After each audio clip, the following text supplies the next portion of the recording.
दोस्तों, क्या वजह थी जो ब्रह्मा जी ने अपनी ही बेटी सरस्वती से शादी कर ली? क्यों भगवान शिव ने इस सृष्टि के सृजनकर्ता कहे जाने वाले ब्रह्मा जी का सर धड़ से अलग कर दिया था?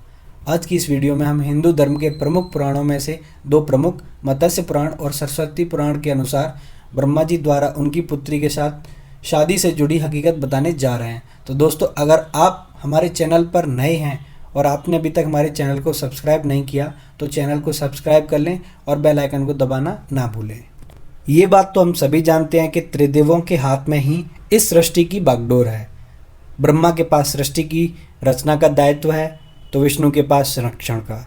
वहीं देवों के देव कहे जाने वाले महादेव शिव को विनाश का जिम्मा सौंपा गया है। इसी विनाश के बाद फिर से शुरू होता है सृजन का चक्र। पुराणों में माँ सरस्वती के बारे में अलग अलग मत मिलते हैं। एक मत अनुसार सरस्वती तो ब्रह्मा की पत्नी सावित्री की पुत्री थी। दूसरे मत अनुसार वह ब्रह्मा की मानस पुत्री थी। मान्यता है ब्रह्मा ने अपने मुख से सरस्वती जी को प्रकट किया था। एक दूसरे पौराणिक उल्लेख के अनुसार देवी महालक्ष्मी के सत्व प्रधान रूप को ही सरस्वती कहा गया। ये तो ज्ञात है कि देवी सरस्वती का वर्ण श्वेत है और उनकी छवि बहुत सुंदर है। सरस्वती को विद्या और कला की देवी भी कहा गया है। सरस्वती के द्वारा विज्ञान, संगीत और कविताओं की रचना की गई थी।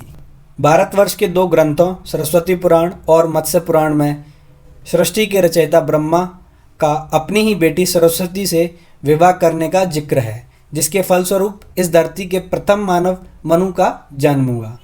सरस्वती पुराण के अनुसार सृष्टि की रचना करते समय ब्रह्मा ने सीधे अपने वीर्य से सरस्वती को जन्म दिया था। इसलिए ऐसा कहा जाता है कि सरस्वती की कोई माँ नहीं, केवल पिता ब्रह्मा थे।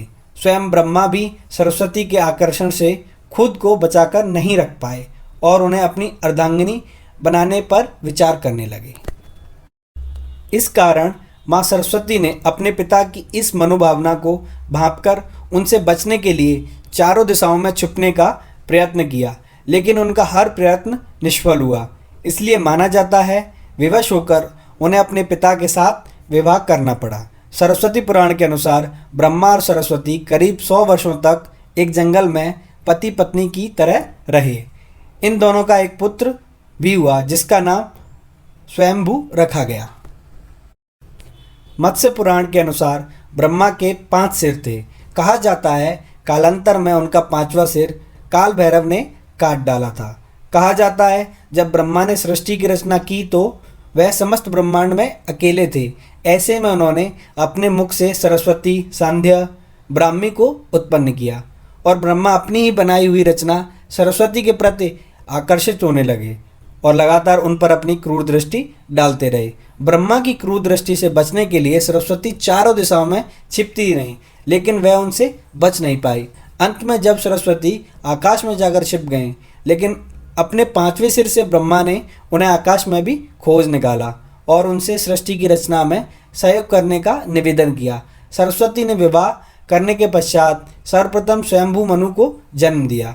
इसी कारण ब्रह्मा और सरस्वती की यह संतान मनु को पृथ्वी पर जन्म लेने वाला पहला मनुष्य कहा जाता है। दोस्तों, प्रजापति ब्रह्मा का अपनी ही पुत्री के प्रति आकर्षित होना और उसके साथ सम्मोह करना अन्य सभी देवताओं की नज़रों में अपराध था। सभी ने मिलकर पापों का सर्वनाश करने वाले शिव से आग्रह किया कि ब्रह्मा ने अपनी पुत्री के लिए यौनाकांक्षाएं रखीं, जो कि एक बड़ा पाप है। ब्रह्मा को उनके किए का फल मिलना ही चाहिए।